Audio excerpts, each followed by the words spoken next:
Hello everyone, আসসালামু আলাইকুম। আশা করি সবাই ভালো আছেন।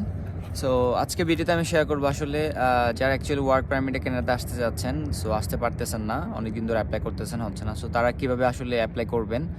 আর তার আগে আমি আসলে আরেকটা ভিডিও শেয়ার করেছিলাম, সেটা হচ্ছে কীভাবে কানাডাতে ওয়ার্ক পারমিট আসার জন্য প্রিপারেশন নেবেন। সো যারা হচ্ছে অলরেডি প্রিপেয়ার, সো এই ভিডিওটা হচ্ছে তাদের জন্য।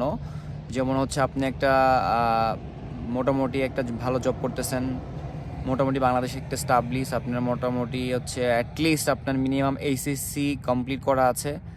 যদি আইএলস দিয়ে থাকেন তাহলে ভালো, আইএলস এবং আইএলস অ্যাটলিস্ট আপনাকে লাগবে। সো এটা যদি রেডি থাকে, প্লাস হচ্ছে আপনার 2 থেকে 3 বছরের মোটামুটি একটা ভালো এক্সপিরিয়েন্স থাকে, ভালো একটা কোম্পানিতে, মোটামুটি আপনি বাংলাদেশে স্টাবলিশ হন কোথাও একটা, আই মিন দ্যাট 20 থেকে 30,000 উপরে স্যালারি বা তার উপরে আপনি স্যালারি উইথড্র করেন বাংলাদেশ থেকে, তাহলে হচ্ছে আপনি যদি ওয়ার্ক পারমিটে অ্যাপ্লাই করতে চান, আপনাদের জন্য খুবই একটা হেল্পফুল হবে। সো তারা হচ্ছে আপনারা চাইলে হচ্ছে জব ব্যাংকে থেকে আপনাদের আমি যেটা আগে শেয়ার করেছিলাম, ক্যানাডিয়ান রিজিউমি এবং ক্যানাডিয়ান স্টাইলের হচ্ছে একটা কভার লেটার, এই দুইটা সহ হচ্ছে আপনার যদি এক্সপিরিয়েন্স লেটার থাকে অথবা রেফারেন্স লেটার থাকে, এগুলো সহ একসাথে নিয়ে হচ্ছে আপনি আপনার যে পজিশনটা আছেন জব ব্যাংক থেকে আপনার সার্চ দিবেন আপনার প্রফেশনটা।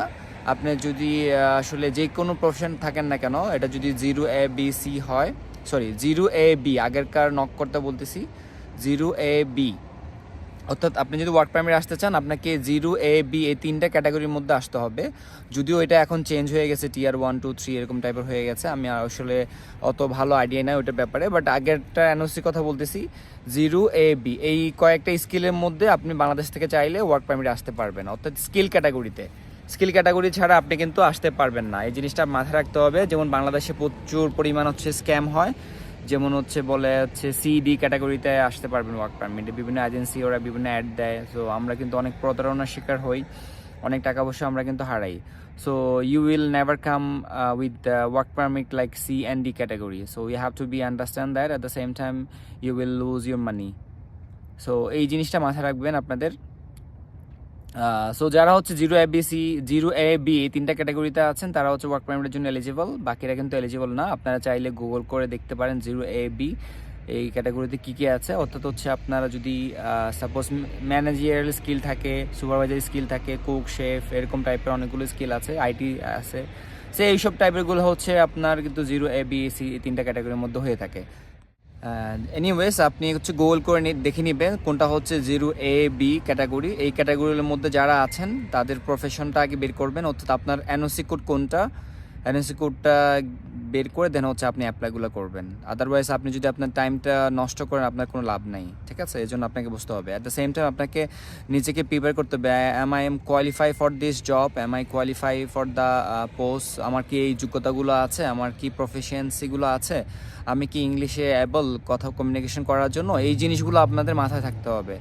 সো সবগুলো যদি আপনি প্রিপারেশন রেডি থাকেন, দেন হচ্ছে আপনি কিন্তু আসলে ধৈর্য ধরে আপনাকে অ্যাপ্লাই করে যেতে হবে। সো আমি বারবার আসলে বলতেছি যেটা যে আমি যেটা এসেছি, আমি আসলে আপনাদের কাছে যেটা মোটিভেট করার চেষ্টা করতেছি, সব কিছু কিন্তু পসিবল। আপনি যদি ওয়ার্ক পারমিটে আসতে পারেন, আপনার আসলে কোনো ধরনের এত বেশি টাকা পয়সা খরচ হবে না, নষ্ট হবে না। আপনি আসার পরে সপ্তাহখানেকের মধ্যে আপনি জয়েন করতে পারবেন। সো প্রথমে আপনাকে যেটা কষ্ট করতে হবে, you have to be keep patience, at the same time you have to be apply your job daily, at the same time আপনাকে কোয়ালিটি মেনটেন করে আপনাকে জবে অ্যাপ্লাই করতে হবে। এরকম না যে আপনি মোবাইলে অ্যাপ্লাই করলেন, কোনো রকম অ্যাপ্লাই করে দিলেন, হলো না। আপনাকে প্রত্যেকটা জব বের করতে হবে, বের করে দেখতে হবে ওখানে কোয়ালিফিকেশন কী কী চেয়েছে, ওই কোয়ালিফিকেশন অনুযায়ী আপনাকে you have to modify your resume, at the same time your cover letter, and you have to be send everything. আপনার কভার লেটার মডিফাই করে সেট করতে হবে, তারপর হচ্ছে আপনার সিভি বা রেজিউমেটাকে মডিফাই করতে হবে, সাথে যদি আপনার এক্সপিরিয়েন্স লেটার আইএলস থাকে এবং ইসে থাকে, আপনি এগুলো অ্যাটাচ করে দিবেন। এটা হচ্ছে আমার সাজেশন, আসলে কে কীভাবে বলে সেটা দেখি না, আমি যেভাবে অ্যাপ্লাই করে আসছি, আমি যেভাবে পেয়েছি, আমি আমার গল্পটাই আপনাদেরকে বলতেছি, ঠিক আছে? আমি কোনো এক্সপার্টও না, আমি আমার অভিজ্ঞতা থেকে আমি বলতেছি।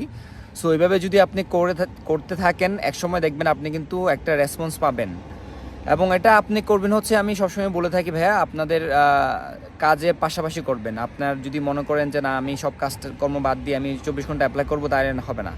আপনার কাজের পাশাপাশি একটা সময় নিয়ে 1 থেকে 2 বছর প্ল্যানিং করে দেন হচ্ছে আপনি কিন্তু এটা অ্যাপ্লাই করবেন।